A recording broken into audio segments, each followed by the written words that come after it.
Hey everyone, welcome back to new video. Let's talk about Rajpal Yadav. एक ऐसा नाम जिसे सुनते ही लोगों के दिमाग में तुरंत कॉमेडी सीन्स फ्लैश होने लगते हैं। छुप छुप के, भूल भुलैया एंड हंगामा जैसी कई मूवीज की है राजपाल यादव ने। एंड उनके रोल्स ने न सिर्फ लोगों को हंसाया है बल्कि उन्हें बॉलीवुड के सबसे रिलायबल कॉमेडी एक्टर्स में से एक बना दिया। राजपाल यादव वो एक्टर है जिनके आने से सीन का मूड ही चेंज हो जाता था। लीड एक्टर का नाम भले लोग भूल जाए, लेकिन राजपाल यादव के डायलॉग्स लोगों को याद रहते थे। इतने सालों तक उन्होंने हर जनरेशन को एंटरटेन किया, पर आज वही एक्टर एक ऐसे फेज से गुजर रहा है जहां उसे कोर्ट के ऑर्डर पर जेल तक जाना पड़ा। ये कंट्रोवर्सी कोई नई सोशल मीडिया ड्रामा नहीं है, ये एक पुराना लीगल केस है जो सालों तक चलता रहा और अब जाके अपने फाइनल स्टेज पर पहुंचा। बात है 2010 के आसपास की, जब राजपाल यादव ने डिसाइड किया कि वो फिल्म मेकर भी बनेंगे। उन्होंने एक फिल्म बनाने का प्लान किया और इस प्रोजेक्ट के लिए एक बिजनेसमैन से लोन लिया। According to reports he took 5 crore rupees loan. Film का नाम था आता पता लापता। राजपाल यादव ने इस फिल्म को डायरेक्ट भी किया और प्रोड्यूस भी, लेकिन प्रॉब्लम यहीं से शुरू हुई। फिल्म रिलीज हुई पर बॉक्स ऑफिस पर कुछ खास कमाल नहीं कर पाई। फिल्म फ्लॉप हो गई और जो पैसा लगाया गया था वो वापस नहीं आ पाया। इसका सीधा असर लोन रिपेमेंट पर पड़ा। लोन देने वाले बिजनेसमैन को पैसे वापस नहीं मिले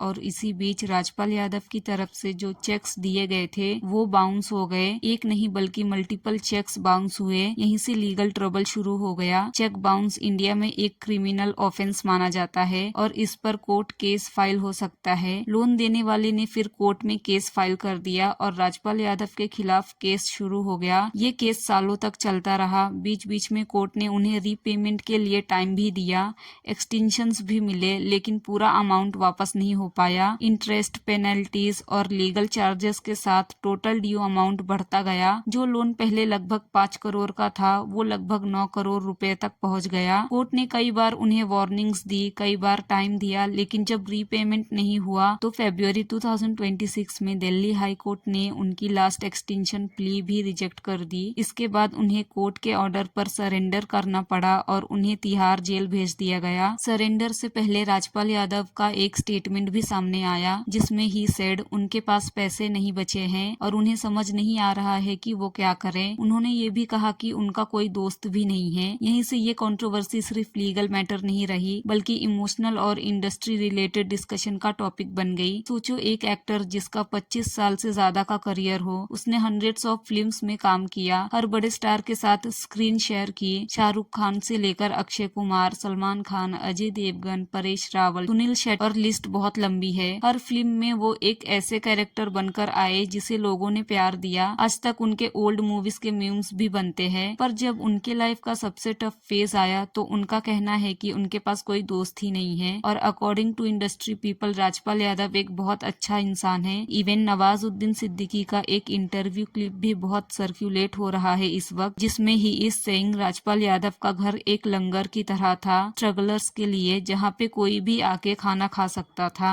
बहुत ही कमाल का इंसान है, सच बता रहा हूँ। देखने से लगेगा नहीं, क्योंकि जब राजपाल का काम चल रहा था बहुत लोग उसके घर पे खाना खाते थे और कभी भी उफ नहीं किया उसका, हमेशा दिया लोगों को। उस वक्त जब हम स्ट्रगल कर रहे थे, मैं क्या, बहुत सारे एक्टर जब स्ट्रगल कर रहे थे तो राजपाल को जो घर था एक लंगर की तरह था, कोई भी आके खा सकता था, खा सकता।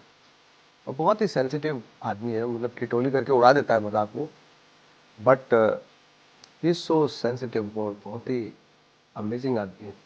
ये मैटर बॉलीवुड की फ्रेंडशिप्स पर भी एक बड़ा सवाल खड़ा करता है। बॉलीवुड में पार्टीज, इवेंट्स, अवार्ड शोज और सोशल मीडिया पर दोस्ती बहुत स्ट्रांग दिखती है। एक्टर्स एक दूसरे को फैमिली बोलते हैं, ब्रदर बोलते हैं, बेस्ट फ्रेंड बोलते, लेकिन जब रियल लाइफ क्राइसिस आता है तब कौन किसके साथ खड़ा रहे, ये अलग ही स्टोरी होती है। राजपाल यादव जैसे एक्टर जो हर दूसरी फिल्म का पार्ट रहे हैं, जिनके बिना कॉमेडी का एरा अधूरा लगता था, अगर वो ये कह रहे हैं कि उनके पास कोई दोस्त नहीं है तो ये इंडस्ट्री की रियलिटी पर एक सीरियस रिफ्लेक्शन है। इंडस्ट्री एक ग्रुप में बढ़ चुका है। जो लोग बहुत बड़े स्टार्स हैं या फिर जिसका फैमिली बैकग्राउंड बहुत स्ट्रांग है, इन लोगों का एक एलाइट सर्कल बन चुका है जिसमें राजपाल यादव जैसे बहुत एक्टर्स नहीं दिखते हैं। ये एक्टर्स फेमस होकर भी इंडस्ट्री एलाइट सर्कल में अपनी जगह नहीं बना पाते हैं। जब राजपाल यादव को जेल हुई तब भी इंडस्ट्री के बिग नेम्स जिनके साथ राजपाल यादव ने काम किया है वो लोग चुप थे, सिवाय सोनू सूद के। Sonu Sood stepped in to help Rajpal Yadav. He even posted a story in which he wrote, Rajpal Yadav is a gifted actor